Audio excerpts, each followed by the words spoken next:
disappeared from her room. Staff claimed she lost it. No investigation. I photographed every page in the folder, the contract, the brochures, every review. Then I walked quietly out to my car. I opened the trunk and slid the folder beneath a wool blanket and an old metal toolbox. Hidden. Safe. Back inside the house, I sat on the edge of the narrow guest bed. 11 days left. Walter had planned all of this while Harold was still alive. The lawyer, the facility, the legal documents, the timeline. Everything was already in place. All he needed now was my signature. I reached for the framed photo on the nightstand. Harold stood beside the first Morrison Energy Oil derrick in 1996, wearing her hard hat and grinning like she just won the lottery. "Did you know?" I whispered quietly. "Did you see this coming?" Outside, a dog barked somewhere down the street. A truck rumbled past the house. I placed the photo carefully inside my duffel bag, turned off the bedside lamp, and lay back on the bed in the dark. The house creaked softly around me. 11 days. 11 days until I could leave this place. 11 days until I discovered what Harold had truly left waiting for me at that farm in Osage County. March 27th. 2 days left. The envelope arrived in the afternoon mail, thick cream-colored, stamped with the return address of the Osage County tax assessor. I tore it open beside the mailbox, the paper stiff in my hands. The words inside were printed in bold black letters. Notice of delinquent property. Tax property. 800 acres. Section 14. Township. 25. North Range. 8 East owner Stanley Rutherford. Amount due. $18,577. 43 deadline. May 21st, 2023. Penalty for non-payment property. Subject to public auction per Oklahoma statute. Title 68. Section 3125. I read the notice once, then again. $18,577. Due in less than 2 months. My teacher's pension paid $2,100 a month. Even if I stopped buying groceries, stopped paying utilities, stopped doing anything except breathing, I still couldn't cover that bill. I folded the paper slowly and walked back inside. Walter was in the living room scrolling through something on his phone. The television was muted behind him. "Got something in the mail," I said. He glanced up briefly. "The lien?" he asked. I handed him the notice. He barely looked at it before handing it back. "Yeah," he said. "The county line. I told you about that last week. You said 15,000. I rounded down." He shrugged casually. Penalties and fees stack up fast. He placed his phone on the coffee table and leaned back against the couch. "Look, Dad, I've been thinking about the situation." I waited. "You can't pay that," he continued. "And honestly, that farm isn't worth anything anyway. 800 acres of dirt and a collapsing farmhouse in the middle of nowhere." He clasped his hands together. "But I'm willing to help you out. How I'll buy it from you." The words hung in the air. $50,000, Walter said. Cash. I stared at him. 50,000, more than it's worth, he said quickly. "Trust me, I'm being generous. And the taxes, I'll deal with them," Walter said. "Think of it as a family favor." I slipped the notice back into my jacket pocket. "I'll think about it." Walter had already picked up his phone again. "Deadline's May 21st, he added casually. "After that, the county auctions the property and you get nothing." I walked upstairs without responding. That evening, my phone rang. Helen Sinclair. "Sam," she said when I answered. "Do you have a minute?" I stepped out onto the back porch. The yard was dark now. The flower bed Harold once cared for reduced to a patch of churned dirt, after Walter had the landscaping torn up. "Yeah," I said quietly. "I've got a minute." "I heard Walter made you an offer for the farm. 50,000, I said. "How did you hear about that?" "Because he called my office this afternoon," Helen replied. "He asked if the estate could waive the tax lien, and I told him no. The lien is legitimate and Harold's instructions were very clear. The farm belongs to you." I leaned against the porch railing. "Helen, I can't pay $18,000. My pension barely covers rent." "I know," she said gently. "But Sam, that property is worth far more than Walter is offering. Do not sell it. Not to him, not to anyone. Not yet." I tightened my grip on the railing. "Then what am I supposed to do?" "You go to the farm on March 29th, she said, "exactly the way Harold asked you to, and open the envelope." "Yes." "Helen," I said, frustration creeping into my voice, "I need more than riddles. If I lose that land, you won't." Her tone changed firm now, unmistakably certain. Sam, 18 months ago, Harold placed the farm inside an irrevocable trust. The property is titled entirely in your name. I blinked. No power of attorney can touch it, Helen continued. No probate court can seize it. No creditor can claim it. Legally speaking, Walter has absolutely no authority over that land. I lowered myself slowly into one of the porch chairs. Then why is he pushing so hard to buy it? Because he knows something you don't, Helen said. She paused. And Harold knew he would come after it. There's more inside that envelope than you realize, she continued. Trust her. Just 2 more days. What about the tax lien, I asked. What if the county auctions the property before? Then they won't, Helen replied calmly. The trust includes a provision specifically covering delinquent taxes. I already filed an extension request with the assessor's office this morning. My chest loosened slightly. You now have until June 30th to settle the lien. You're sure, absolutely sure, she said. Harold anticipated everything. Her voice softened. Sam, I can't tell you what's inside that envelope. She made me promise not to. But I can tell you this. She spent the last 2 years preparing for this exact moment. She knew Walter would try what he's trying now. Don't let him win. I looked out across the dark yard. Somewhere down the block a dog barked. Headlights slid across the fence as a car passed slowly by. Okay, I said finally. I'll wait. Good. And Sam. Yes, don't sign anything. Not the power of attorney, not a sales contract, nothing. If Walter pressures you again, call me immediately. I will. 2 days, she said. Then you'll understand everything. The line went silent. I sat on the porch long after the call ended, the tax notice heavy in my pocket, Helen's words circling endlessly in my mind. The farm is worth far more than Walter thinks. The next morning I drove to Helen's office. She was waiting in the conference room when I arrived. A single manila envelope sat on the table in front of her, the same size as the sealed envelope she had given me during the will reading. She slid it across the table. This is the second letter, she said. Harold left instructions that I give it to you on March 28th, 1 day before you open the sealed envelope at the farm. I picked it up carefully. My name was written across the front in Harold's handwriting, strong, slanted, impossible to mistake. What's inside it? I asked. Helen shook her head. I don't know. She sealed it herself. She folded her hands on the table. But she asked me to remind you of 3 things. First, Helen said, the farm is protected. Second, you have more resources than you realize. She paused before continuing. And third, she told me to tell you this. Tell him I'm still looking out for him even now. My throat tightened. I nodded slowly. Helen stood and walked me to the door. Go to the farm tomorrow, Sam, she said. Open both envelopes, and don't let Walter follow you. I left her office holding the envelope carefully against my chest. My thoughts spun in circles the entire drive back. The farm is worth far more. Irrevocable trust. Everything you need is there. I sat in my truck in the parking lot for several minutes staring at Harold's handwriting. The sun was sinking behind the buildings across the street, casting long shadows across the asphalt. 2 blocks away, a church bell rang. 6 slow chimes. I thought about the tax notice, Walter's $50,000 offer, the power of attorney document, the brochures for Sunset Meadows, the blue folder. Then another memory surfaced. Harold, standing in a wheat field outside Osage County the summer before she became sick. She had one hand raised to shield her eyes from the bright sun. She had smiled at me that day. This land has always been good to us, Sam, she said. It's got one more gift left.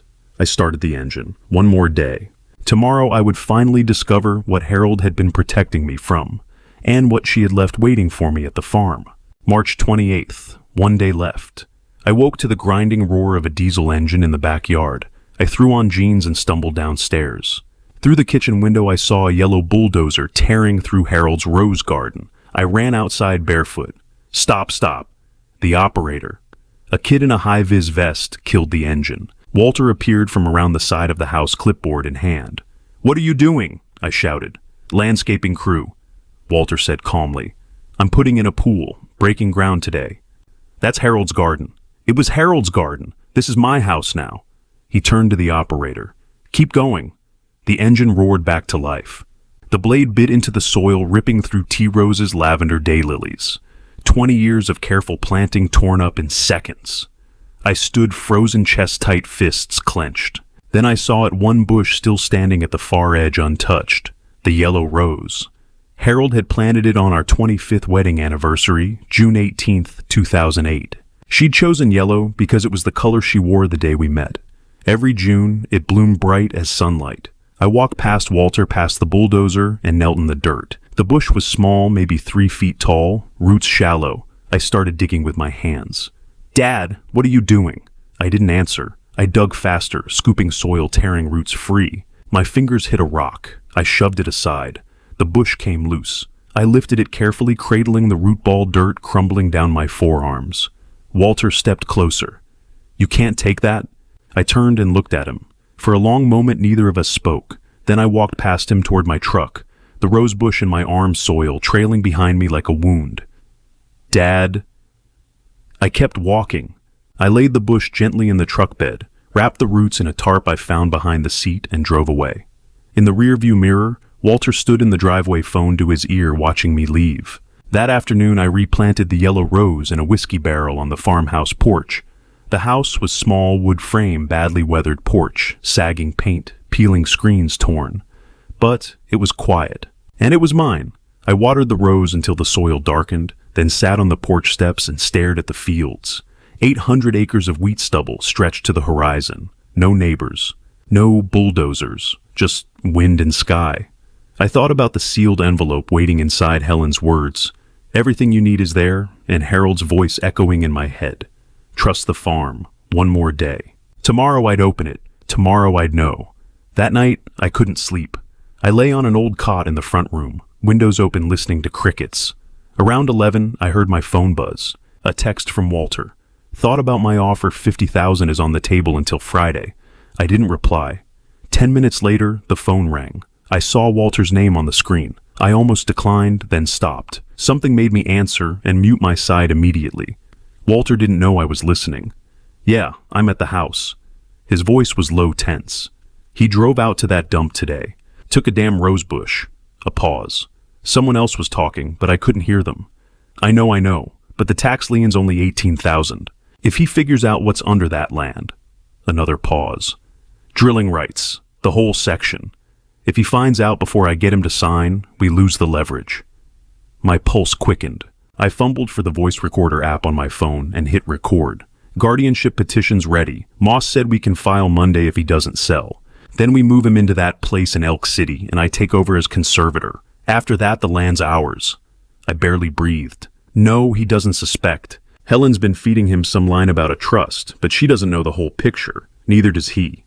Walter laughed short, bitter. "Guy taught high school for 40 years. He has no idea what he's sitting on." Silence. Then Walter again. "Friday. If he doesn't sell by Friday, we go to court. I'm not waiting anymore." The call ended. I sat in the dark, heart pounding, the recording still running. I stopped it and played it back. Walter's voice came through clear. "Drilling rights, the whole section. Guardianship petition. Move him into that place in Elk City." I saved the file, backed it up to the cloud, and labeled it March 28th, Walter call. Then I lay back on the cot and stared at the ceiling. Outside, the wind rattled the screens. A coyote yipped somewhere far off. Walter wasn't offering 50,000 out of generosity. He was trying to steal something. Something under this land. Something worth more than he'd ever admit. And Harold had known. I thought of the sealed envelope in my duffel bag. The irrevocable trust. Helen's warning. The 25-year-old yellow rose now planted on the porch. Tomorrow I'd open that envelope. Tomorrow I'd find out what Harold had been protecting and what Walter was trying to take. I closed my eyes, but I didn't sleep. I just listened to the wind and waited for dawn. March 29th. 6 in the morning. Sunlight spilled through the tall windows of the guest room, stretching long, pale beams across the bare wooden floor. The room felt hollow now. Most of the furniture had already been hauled away, leaving behind nothing but faint outlines in the dust where things once stood. I had packed everything I owned, one duffel bag, one cardboard box filled with books, and Harold's frame photograph wrapped carefully in a folded towel. Everything else in this house could belong to Walter now. I had no interest in taking anything more. I was folding my last shirt when something slipped from the pocket of Harold's old cardigan, the gray one she used to wear on cool mornings. I had taken it from her closet 2 weeks earlier, before Walter cleared out the entire room. A small piece of paper fluttered to the floor. I picked it up. It was torn from a notepad, the edges uneven. The ink had faded slightly, but the words were still clear. Check barn attic. Insurance box. Trust Helen and Earl. I read it again. Barn attic. I didn't even know the old barn had an attic. And who was Earl?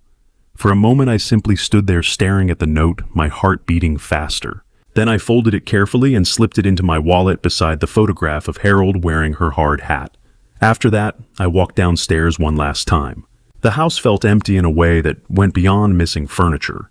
These rooms had once held birthday parties, Christmas mornings, and the quiet arguments that come with raising a family.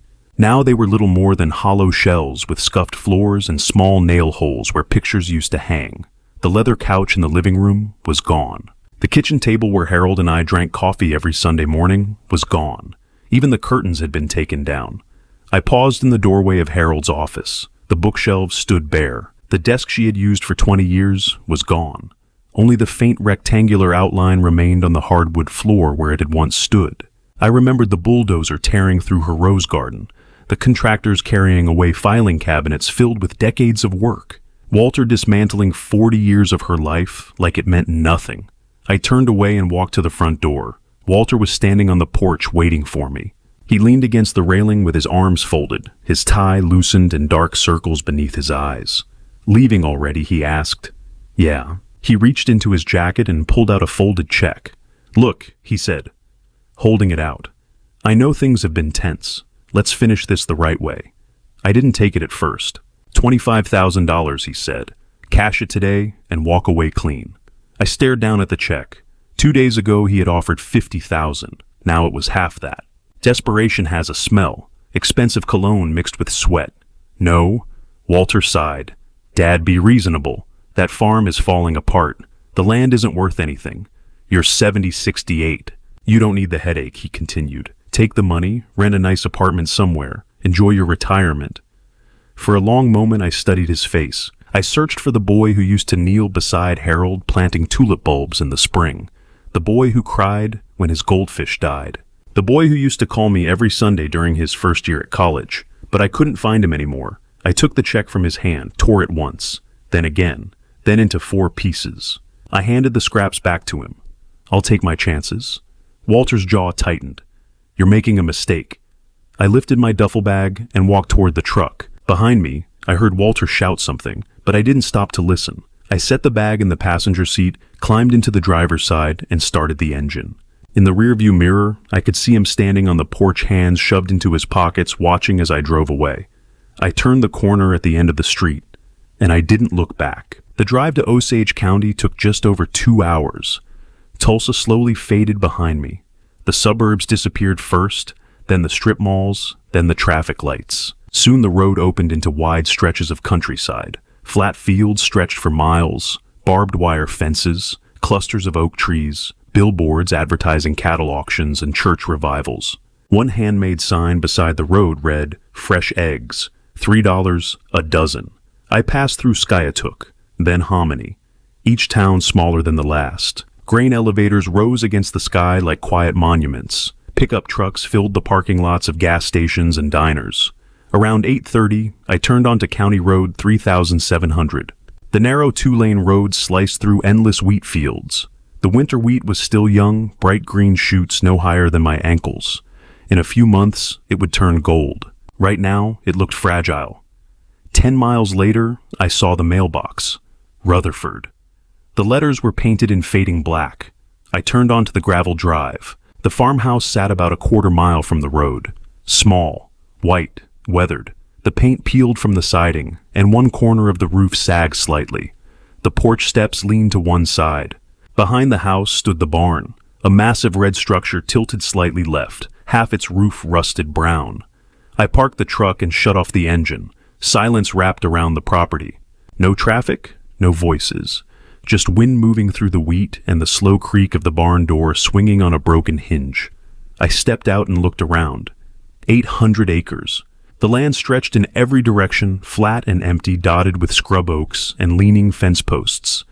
The kind of land most people would drive past without even noticing.